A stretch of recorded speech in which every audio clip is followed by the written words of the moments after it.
আল্লাহ তুমি আমাকে ক্ষমা করে দিও।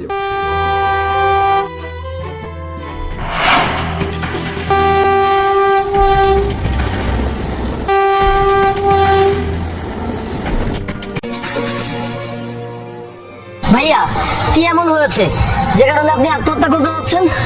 রিয়াদ, তুমি ওকে ছেড়ে দাও। তুমি আমাকে কেন বাঁচালে? ভাইয়া আগে বলুন কি এমন হয়েছে আপনার যে আপনি সুইসাইডের মতো এত বড় একটা ডিসিশন নিয়ে নিয়েছেন? শোনো তাহলে, আমি জাস্ট আপনাকে 2 দিন সময় দিয়ে গেলাম। এর মধ্যে যদি আমার দাবি দেওয়া সবকিছু পূরণ করতে পারেন তাহলে বিয়েটা হবে, নয়তো বিয়েটা হবে না। সবই তো শুনলে। এখন বিয়ে না হলে সমাজে আমি মুখ দেখাতে পারবো না। ভাইয়া আপনি কোনো চিন্তা করেন না, ইতির বিয়ে সৈকতের সাথেই হবে, আমি আপনাকে সাহায্য করব। কিন্তু তুমি আমাকে কেন সাহায্য করবে রিয়াদ? এই ব্যাপারটা আমার কাছে ভালো লাগছে না। দেখেন ভাইয়া, ইতি আর আমি খুব ভালো বন্ধু। সেই ছোট্টবেলা থেকে ওর আমি একসাথে লেখাপড়া করেছি, তাই ওর এই অসুবিধার সময় আমি যদি আপনাকে সাহায্য করতে পারি আমার নিজের কাছেই ভালো লাগবে। কিন্তু রিয়াদ ভাইয়া কোনো কিন্তু নয়, আমি আপনার ভাইয়ের মতো, তাই না? আপনি চলুন আমার সাথে, আপনি চলুন তো।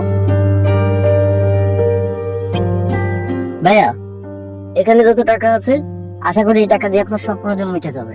ভাই তুমি ইতির বিয়ের জন্য তোমার সব সম্পত্তি বিক্রি করে দিলে?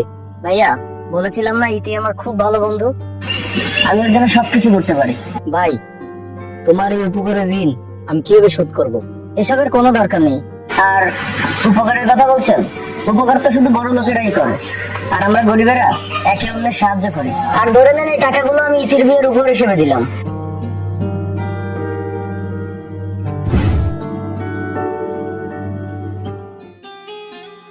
ইতি, ইতি কোথায় গেলি? এইদিকে আয়। ভাইয়া কি হয়েছে, এত চিৎকার করছো কেন? তুই এখনই সৈকতকে ফোন দিয়ে আমাদের বাসায় আসতে বল। কেন ভাইয়া কি হয়েছে? আরে তাড়াতাড়ি ফোন দিয়ে আসতে বলতো। আচ্ছা দাঁড়াও দাঁড়াও, ডাকছি। সৈকত এখনই তুমি আমাদের বাসায় একটু আসো, ভাইয়া তোমাকে ডেকেছে। ভাইয়া সৈকত এখনই আসছে।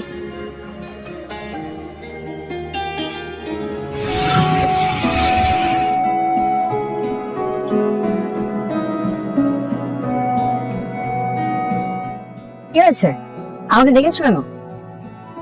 সৈকত তোমার বরযাত্রী আসার ব্যবস্থা আমি করে ফেলেছি, আর এখানে 7 লাখ টাকা আছে। এই টাকা দিয়ে তুমি একটা গাড়ি কিনে নিও। দাঁড়াও ভাইয়া, এত টাকা তুমি কোথায় পেলে? আরে দিক বাদ দে। বাদ দেবো কেন, আগে বলো তুমি এত টাকা কোথায় পেয়েছো, এক্ষুনি বলো আমাকে।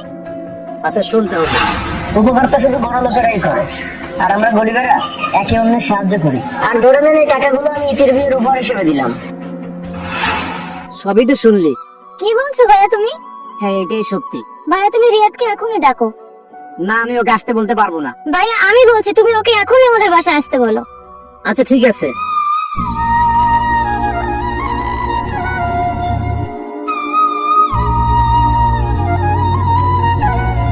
হ্যালো রিয়াদ ভাই, তুমি একটু আমাদের বাসায় আসো তো।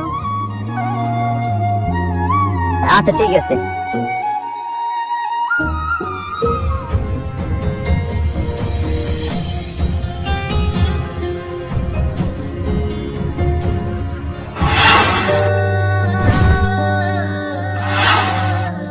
ভাইয়া আপনি আমাকে কেন ডেকেছেন? ভাইয়া নয়, আমি তোমাকে রেখেছি। রিয়াদ আমি তোমাকে ভুল বুঝেছিলাম, তোমার ভালোবাসা আমি বুঝতে পারিনি, আমাকে ক্ষমা করে দাও, আমি তোমাকে বিয়ে করতে চাই। ইতি, এসব কি বলছো তুমি? ইতি, তুই এসব কি বলছিস? হ্যাঁ ভাইয়া আমি ঠিকই বলছি, আমি রিয়াদের ভালোবাসা বুঝতে পারিনি, ও আমাকে অনেক ভালোবাসতো, কিন্তু আমি সৈকতের মিথ্যে ভালোবাসায় ফেসে গিয়েছিলাম। সৈকত আমাকে নয় টাকাকে ভালোবাসে ভাইয়া, আমি রিয়াদকে বিয়ে করতে চাই ভাইয়া। তুমি এসব কি বলছো? তুমি আমাকে কি পেয়েছো? হ্যাঁ আমি গরিব, কিন্তু ফেলনা নই, আমারও আত্মসম্মান বোধ আছে। হ্যাঁ আমি তোমাকে ভালোবাসতাম, এখনো বাসি, কিন্তু তোমাকে পেতে হবে এই স্বপ্ন আমি আর এখন দেখি না। সেই স্বপ্ন তুমি নষ্ট করে দিয়েছো। আমি গরিব ছিলাম, এখনো গরিব আছি, পার্থক্য শুধু এটাই তোমার পছন্দের পরিবর্তন হয়েছে, কিন্তু চাহিদা সে তো তোমার এখনো আকাশ সমান। আজ তোমার জন্য এসব করতে পেরেছি, কিন্তু আমি ফিউচারে তোমার জন্য এসব করতে পারবো না, কারণ এই সামর্থ্য আমার নাও থাকতে পারে। তাই তোমার জন্য এই সৈকতই পারফেক্ট। তুমি ওকেই বিয়ে করো। কষ্ট আমাদেরকে তারাই দেয় যাদেরকে আমরা অনুমতি দিই, আর বাইরের মানুষ তো ধাক্কা লাগলেই সরি বলে নেয়। ইতি তুমি আমার খুব প্রিয়, কিন্তু আমার এই জীবনে আমি তোমাকে আর নিতে পারবো না। তুমি আমাকে মাফ করে দাও, আমার ব্যবহারের জন্য আমি অনুতপ্ত। ক্ষমা তুমি কেন চাইছো? ক্ষমা চাওয়ার মতো কোনো অপরাধই তুমি করনি। আরে অপরাধ তো আমি করেছি, তোমাকে ভালোবেসে। ক্ষমা বরং তুমি আমাকে করে দাও। আল্লাহ হাফেজ।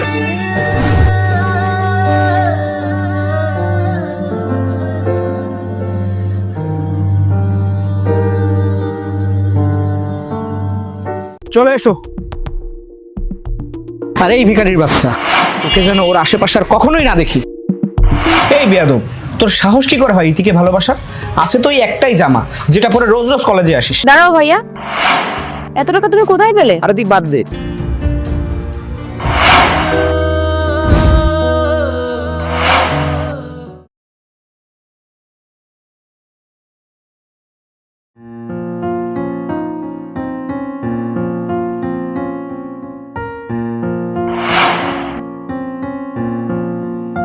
আরে ইতি, তুমি এখানে কার জন্য অপেক্ষা করছো? কার জন্য আবার? সৈকতের জন্য অপেক্ষা করছি। সেই কখন থেকে অপেক্ষা করছি, এখনো আসলো না। সৈকত কোথায় আছে কে জানে, ও হয়তো আজকে কলেজেই যাবে না। তার থেকে বরং তুমি আমার সাথে চলো। না, ও আমাকে এখানে অপেক্ষা করতে বলেছে। তাছাড়া তোমার সঙ্গে যেতে দেখলে ও খুব রাগ করবে। কিন্তু ওর তো কোনো খবর দেখছি না। তুমি যদি এখানে দাঁড়িয়ে অপেক্ষা করো তাহলে হয়তো ক্লাসটা মিস করে ফেলবে। তার থেকে বরং তুমি আমার সঙ্গে চলো। কিন্তু আরে কোনো কিন্তু নয়, ও কিছু বললে বলবা যে ক্লাসে লেট হয়ে যাচ্ছিল, তার জন্য আমার সাথে চলে গিয়েছো। চলো তো। আচ্ছা ঠিক আছে, চলো। ইতি, তুমি এই ভিখারিটার সাথে কোথায় যাচ্ছ? না মানে তুমি আসতে লেট করছিলে তো, আর ক্লাসেরও দেরি হয়ে যাচ্ছে, তাই ভাবলাম ওর সাথে চলে যাই। তাই বলে তুমি এই গরিব ভিখারিটার সাথে যাবে? তুমি আমার মান সম্মান কিচ্ছু রাখলে না। তুমি এক্ষুনি চলে এসো। তুমি ওর পোশাকের অবস্থা দেখেছো? এরপর থেকে যেন তোমাকে আমি ওর সাথে কখনোই না দেখি। চলে এসো। আরে এই ভিখারির বাচ্চা, তোকে যেন ওর আশেপাশে আর কখনোই না দেখি।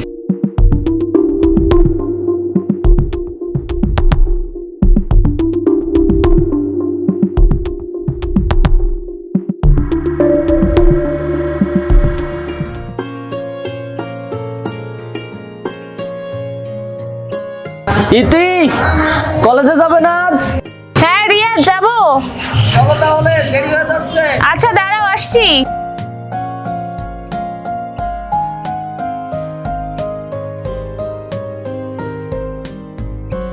চলো তাহলে। চলো। আমি ভাবলাম তুমি আমার সঙ্গে বোধহয় যাবে না। কেন? এমন কেন ভাবলে? না মানে আমি তো গরিব, তাছাড়া আমার কাছে কোনো বাইকও নাই, ইভেন আমার কোনো টাকা পয়সাও নাই। তাই ভাবলাম তুমি হয়তো আমার সঙ্গে যাবে না। আমিও তো গরিব, কিন্তু কখনো কি আমি এমন ভেবেছি? না ভাবুনি, তারপর আমি ভাবলাম ঠিক আছে চলো হাঁটতে থাকি। চলো। আচ্ছা, তোমার এক্সামের প্রিপারেশন কেমন? ভালো। তোমার? আমারও ভালো, কিন্তু অ্যাসাইনমেন্ট এখনো একটা বাকি আছে। অ্যাসাইনমেন্ট এখনো শেষ করোনি? না, একটা অ্যাসাইনমেন্ট এখনো বাকি আছে। আজকে রাতে হয়তো শেষ হয়ে যাবে। করে ফেলো জলদি। ইতি, আমি তোমাকে কিছু কথা বলতে চাই। হ্যাঁ বলো। না মানে মানে মানে হচ্ছে কি মানে মানে করছো? কি বলবা বলো। আসলে আসলে আমি তোমাকে একটা নোট দিতে চাই, যেটা পড়লে তুমি পরীক্ষায় ভালো রেজাল্ট করতে পারবে। ও আচ্ছা, এই কথা। ঠিক আছে, এখন চলো। আচ্ছা।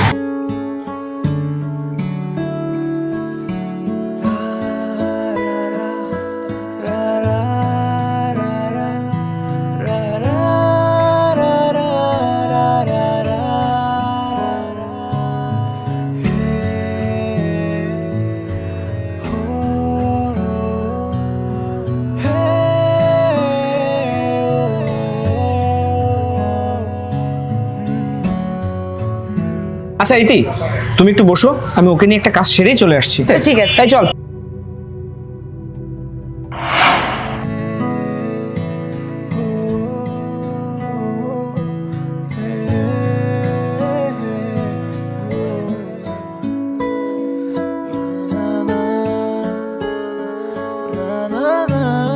কি করছো এখানে? বসে আছি। ইতি, আমি তোমাকে কিছু বলতে চাই। হ্যাঁ রিয়াদ, বলো। আসলে ইতি, আমি তোমাকে খুব ভালোবাসি। এটা তুমি কি বলছো? সেই ছোটবেলা থেকে আমি তোমাকে অনেক বেশি ভালোবাসি। কিন্তু বলবো বলবো করে কখনোই বলা হয়নি। আমি গরিব হতে পারি, কিন্তু আমার স্বপ্ন অনেক বড়। আর তুমি এত গরিব যে তোমার সঙ্গে আমি থাকতে পারবো না। তোমাদের মতো ছেলেদের একটাই সমস্যা, দুদিন তোমার সঙ্গে হেসে কথা বলেছি, কলেজে এসেছি, বন্ধু ভেবেছি, অমনি আমাকে ভালোবেসে ফেললে। আর তোমার মতো ছেলের সাথে কোনো মেয়ে কেন, কোনো ছেলেও বন্ধুত্ব করবে না। এই কি হয়েছে রে, তুই এখানে কেন? ইতি, তুমি এমন রেগে আছো কেন? কি হয়েছে? দেখো, এই ফকিরটা বলছে ও আমাকে ভালোবাসে, আবার বিয়েও করতে চায়। এই বেয়াদব, তোর সাহস কি করে হয় ইতিকে ভালোবাসার? আছে তো এই একটাই জামা যেটা পরে রোজ রোজ কলেজে আসিস। তুই ভাবলি কি করে যে ইতি তোকে ভালোবাসবে? শালা ফকিন্নি কোথাকার। সালনাই কুত্তার নাম রাখছে ওর বাগা। তোর কি এমন যোগ্যতা আছে তুই ওরে সুখে রাখবি? নিজের চেহারা দেখেছিস? মাটিতে থেকে ওরা 4 ধরার স্বপ্ন ব্যাগ। এই ফকিরের বাচ্চা, তোর সাহস হয় কি করে তুই আমাকে ভালোবাসবি? এই শোন, তুই আকাশ কুসুম কল্পনা করা বাদ দে। তুই জানিস না হয়তো সৈকত আমার বয়ফ্রেন্ড। সৈকত বড়লোক, হ্যান্ডসাম, ব্রিলিয়ান্ট। তোর মতো ফকির না। তোর কোনো যোগ্যতা আছে আমাকে ভালোবাসার? কি রে, কি বললো শুনিসনি? এখন দাঁড়িয়ে আছিস কেন? যা ভাগ এখান থেকে, ভাগ। চলো।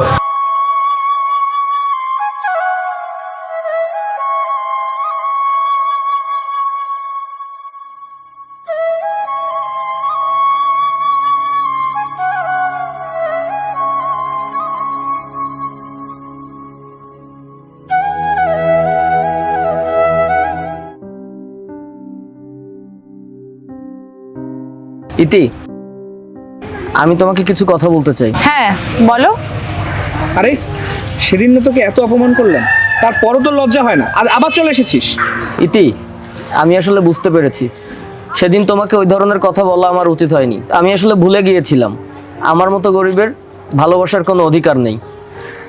আর কিছুদিন পরেই আমাদের কলেজ লাইফ শেষ হয়ে যাচ্ছে। কি লাভ বলো শত্রুতা বাড়িয়ে? ইতি, জীবনটা খুবই ছোট, না হয় কিছু অপূর্ণতা থাক। এই ছোট্ট জীবনে মানুষের সব আশা তো আর পূরণ হয় না। আচ্ছা যাই হোক, বাদ দে। কিন্তু তোর এই অপয়া মুখটা আর কখনো আমাদের দেখাবি না। যা এখান থেকে। কি শুনতে পাসনি ও কি বললো? দূর হয় এখান থেকে, ফকির কোথাকার।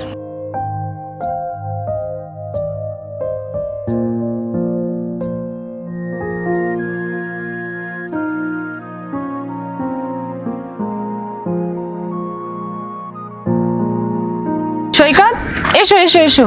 আসতে কোনো অসুবিধা হয়নি তো? না না, অসুবিধা হয়নি, একটু লেট হয়ে গেল। ভাইয়া কোথায়? ভাইয়া ভিতরে। ভাইয়া, এখন? আরে সৈকত, ওয়ালাইকুম আসসালাম, ভালো আছো? জি ভাই, বসো বসো।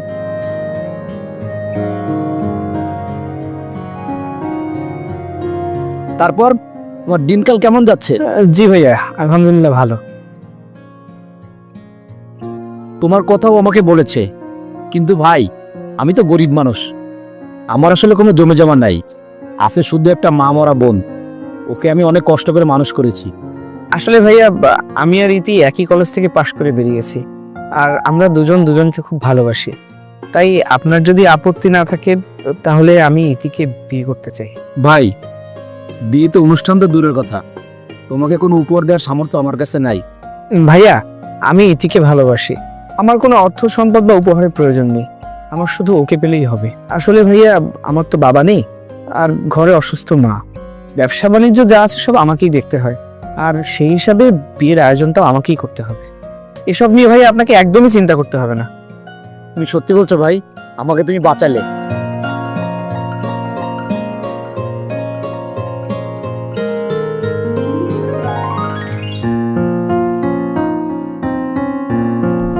শুনলাম তোর নাকি ইতির সাথে বিয়ে ঠিক হয়েছে। হ্যাঁ, তুই ঠিকই শুনেছিস। তা বিয়েতে ও ফ্যামিলি থেকে তোরা কি কি দিচ্ছে? আরে কিছুই চাই না আমি। ও আচ্ছা, তা বরযাত্রীতে কতজন লোক যাবে? আরে খুব বেশি লোক নয়, জাস্ট ফ্যামিলির কয়েকজন লোক আর আত্মীয় স্বজন মিলেই কর্মটা করে নিয়ে আসি। আচ্ছা, এতে কি তোর মান সম্মান বাঁচবে? মানে কি বলতে চাচ্ছিস তুই? বিয়েতে যদি 200 বরযাত্রী না যায়, তোকে একটা গাড়ি যদি না দেয়, তাহলে সমাজে কি তোর মান সম্মান বাঁচবে? হ্যাঁ, কথাটা তুই ঠিকই বলেছিস। আমি তো এভাবে ভেবে দেখিনি। 200 বরযাত্রী আর একটা প্রাইভেট কার না দিলে তো আসলে আমার মান সম্মান বাঁচে না। ঠিক আছে, আমি আজই ইতির বড় ভাইয়ের সাথে কথা বলবো, অন্তত একটা গাড়ি তো দিতে বলবো। হ্যাঁ, গিয়ে কথা বল, এত সহজ একটা বিয়ে হয় না। আচ্ছা চল। চল।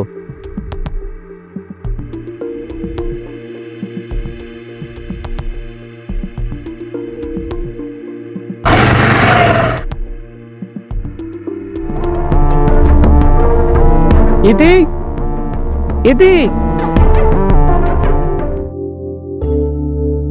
আরে সৈকত যে, আসো ভাই, ভিতরে আসো, ভিতরে এসে বসো। না, আমি এখানে বসতে আসিনি। আমি এসেছি আমার আর ইতির বিয়ের ব্যাপারে কিছু কথা বলতে। দেখেন, সমাজে আমার একটা মান সম্মান আছে। এভাবে খালি হাতে বিয়ে করলে না, সমাজে আমার মান সম্মান থাকবে না। ভালোবাসা ধুয়ে কি পানি খাবো আমি? আমার খুব বেশি কিছু চাই না। এই জাস্ট বিয়েতে 200 বরযাত্রী আসবে, আর কম দামের মধ্যে একটা প্রাইভেট কার, এতটুকু হলেই হবে। কি বলছো ভাই তুমি এইসব? আজ বাদে কাল তোমাদের বিয়ে, আর এই বিয়ে যদি ভেঙে যায় তাহলে তো আমার বোনের জীবনটা নষ্ট হয়ে যাবে, আর আমি সমাজে মুখ দেখাতে পারবো না। দেখেন, আপনার মান সম্মান বাঁচানোর দায়টা না আমার না। আমার বিয়েতে জাস্ট এগুলো লাগবে, আমি সেটা বলতে এসেছি। এগুলো হলে বিয়েটা হবে, নয়তো বিয়ে হবে না। দেখো ভাই, আমি তো গরিব মানুষ, দিন আনি দিন খাই, আর এত টাকা আমি কোথায় পাবো? আমার তেমন কোনো জমি জমাও নাই। ইতি আমার একমাত্র ছোট বোন। আমার যা কিছু ছিল আমি তাই দিয়ে ইতিকে লেখাপড়া শিখিয়েছি। তুমি যা কিছু চেয়েছো তা আমার পক্ষে দেওয়া সম্ভব না, আর তোমাকে গাড়ি দেওয়ার মতো সামর্থ্য আমার কখনোই হবে না। দয়া করে তুমি এমনটা বইলো না।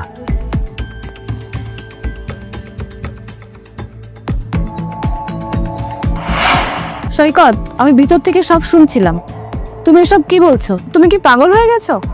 না, আমি পাগল হয়ে যাইনি। কিন্তু দেখো ইতি, আমি তোমাকে ভালোবাসি। তারপরও সমাজে আমার একটা মান সম্মান আছে। আমার বাবার রেখে যাওয়া সেই মান সম্মানটা তো আমি ধ্বংস করতে পারি না। ভাই, এই মুহূর্তে আমি এত টাকা কোথায় পাবো? আর আমার বোনটার বিয়ে যদি ভেঙে যায় তাহলে আমি আত্মীয় স্বজনের কাছে মুখ দেখাতে পারবো না। আর আমার বোনটার কি হবে বলো? দেখেন ভাইয়া, আপনি কি করবেন সেটা আমি জানি না। আমি জাস্ট আপনাকে 2 দিন সময় দিয়ে গেলাম। এর মধ্যে যদি আমার দাবি দেওয়া সবকিছু পূরণ করতে পারেন তাহলে বিয়েটা হবে, নয়তো বিয়েটা হবে না। আমি আসি। বোন, তুই কোনো চিন্তা করিস না, দেখি আমি কি করতে পারি। কিন্তু ভাইয়া, তুমি এত টাকা কোথায় পাবে? তোকে এত কিছু ভাবতে হবে না, চল।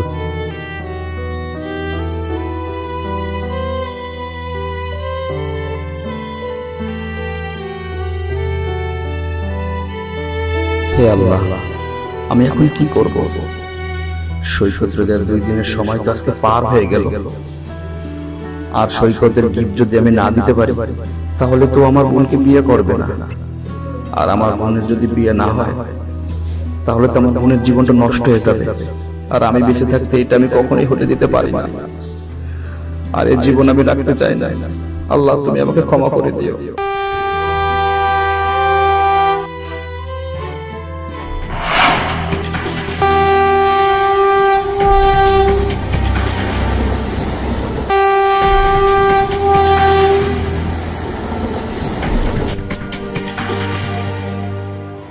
ভাইয়া, কি এমন হয়েছে যে কারণে আপনি আত্মহত্যা করতে যাচ্ছেন? রিয়াদ, তুমি ওকে ছেড়ে দাও। তুমি আমাকে কেন বাঁচালে? ভাইয়া, আগে বলুন কি এমন হয়েছে আপনার যে আপনি সুইসাইডের মতো এত বড় একটা ডিসিশন নিয়ে নিয়েছেন? শোনো তাহলে, আমি জাস্ট আপনাকে 2 দিন সময় দিয়ে গেলাম। এর মধ্যে যদি আমার দাবি দেওয়া সবকিছু পূরণ করতে পারেন তাহলে বিয়েটা হবে, নয়তো বিয়েটা হবে না। সবই তো শুনলে, এখন বিয়ে না হলে সমাজে আমি মুখ দেখাতে পারবো না। ভাইয়া, আপনি কোনো চিন্তা করেন না, ইতির বিয়ে সৈকতের সাথেই হবে। আমি আপনাকে সাহায্য করব। কিন্তু তুমি আমাকে কেন সাহায্য করবে রিয়াদ? এই ব্যাপারটা আমার কাছে ভালো লাগছে না। দেখেন ভাইয়া, ইতি আর আমি খুব ভালো বন্ধু। সেই ছোট্টবেলা থেকে ওর আমি একসাথে লেখাপড়া করেছি। তাই ওর এই অসুবিধার সময় আমি যদি আপনাকে সাহায্য করতে পারি আমার নিজের কাছেই ভালো লাগবে। কিন্তু রিয়াদ, ভাইয়া, কোনো কিন্তু নয়, আমি আপনার ভাইয়ের মতো, তাই না? আপনি চলুন আমার সাথে, আপনি চলুন তো। ভাইয়া, এখানে যত টাকা আছে আশা করি এই টাকা দিয়ে আপনার সব প্রয়োজন মিটে যাবে। ভাই, তুমি ইতির বিয়ের জন্য তোমার সব সম্পত্তি বিক্রি করে দিলে? ভাইয়া, বলেছিলাম না ইতি আমার খুব ভালো বন্ধু, আমি ওর জন্য সবকিছু করতে পারি। ভাই, তোমার এই উপকারের ঋণ আমি কিভাবে শোধ করব? এসবের কোনো দরকার নেই। আর উপকারের কথা বলছেন, উপকার তো শুধু বড় লোকেরাই করে, আর আমরা গরিবেরা একে অন্যের সাহায্য করি। আর ধরে নেন এই টাকাগুলো আমি ইতির বিয়ের উপহার হিসেবে দিলাম।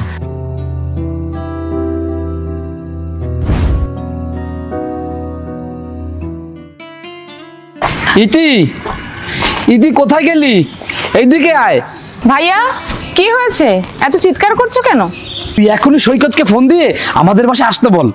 কেন ভাইয়া, কি হয়েছে? আরে তাড়াতাড়ি তুই ফোন দে, আসতে বলতো। আচ্ছা, দাঁড়াও, ডাকছি। সৈকত, এখনই তুমি আমাদের বাসায় একটু আসো, ভাইয়া তোমাকে ডেকেছে। ভাইয়া, সৈকত এখনই আসছে।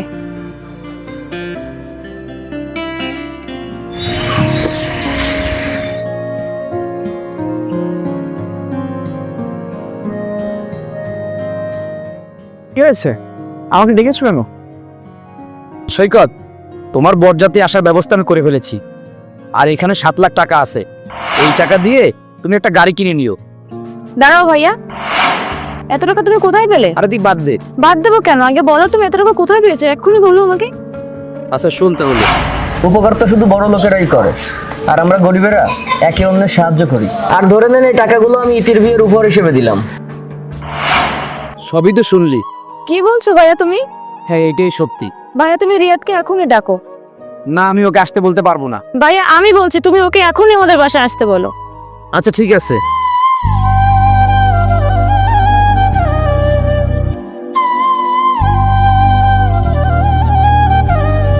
হ্যালো রিয়াদ ভাই, তুমি একটু আমাদের বাসায় আসো তো। আচ্ছা ঠিক আছে।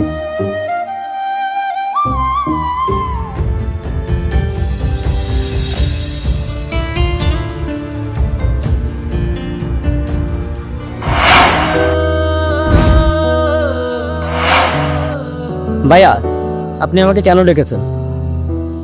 ভাইয়া নয়, আমি তোমাকে রেখেছি। রিয়াদ, আমি তোমাকে ভুল বুঝেছিলাম। তোমার ভালোবাসা আমি বুঝতে পারিনি। আমাকে ক্ষমা করে দাও, আমি তোমাকে বিয়ে করতে চাই। ইতি, এসব কি বলছো তুমি? ইতি, তুই এসব কি বলছিস? হ্যাঁ ভাইয়া, আমি ঠিকই বলছি। আমি রিয়াদের ভালোবাসা বুঝতে পারিনি। ও আমাকে অনেক ভালোবাসতো, কিন্তু আমি সৈকতের মিথ্যে ভালোবাসায় ফেসে গিয়েছিলাম। সৈকত আমাকে নয়, টাকাকে ভালোবাসে ভাইয়া। আমি রিয়াদকে বিয়ে করতে চাই ভাইয়া। তুমি এসব কি বলছো? তুমি আমাকে কি পেয়েছো? হ্যাঁ আমি গরিব, কিন্তু ফেলনা নই। আমারও আত্মসম্মান বোধ আছে। হ্যাঁ আমি তোমাকে ভালোবাসতাম, এখনো বাসি, কিন্তু তোমাকে পেতে হবে এই স্বপ্ন আমি আর এখন দেখি না। সেই স্বপ্ন তুমি নষ্ট করে দিয়েছো। আমি গরিব ছিলাম, এখনো গরিব আছি। পার্থক্য শুধু এটাই, তোমার পছন্দের পরিবর্তন হয়েছে, কিন্তু চাহিদা সে তো তোমার এখনো আকাশ সমান। আজ তোমার জন্য এসব করতে পেরেছি, কিন্তু আমি ফিউচারে তোমার জন্য এসব করতে পারবো না, কারণ এই সামর্থ্য আমার নাও থাকতে পারে। তাই তোমার জন্য এই সৈকতই পারফেক্ট। তুমি ওকেই বিয়ে করো। কষ্ট আমাদেরকে তারাই দেয় যাদেরকে আমরা অনুমতি দিই, আর বাইরের মানুষ তো ধাক্কা লাগলেই সরি বলে নেয়। ইতি, তুমি আমার খুব প্রিয়, কিন্তু আমার এই জীবনে আমি তোমাকে আর নিতে পারবো না। তুমি আমাকে মাফ করে দাও, আমার ব্যবহারের জন্য আমি অনুতপ্ত। ক্ষমা তুমি কেন চাইছো? ক্ষমা চাওয়ার মতো কোনো অপরাধই তুমি করনি। আরে অপরাধ তো আমি করেছি, তোমাকে ভালোবেসে। ক্ষমা বরং তুমি আমাকে করে দাও। আল্লাহ হাফেজ।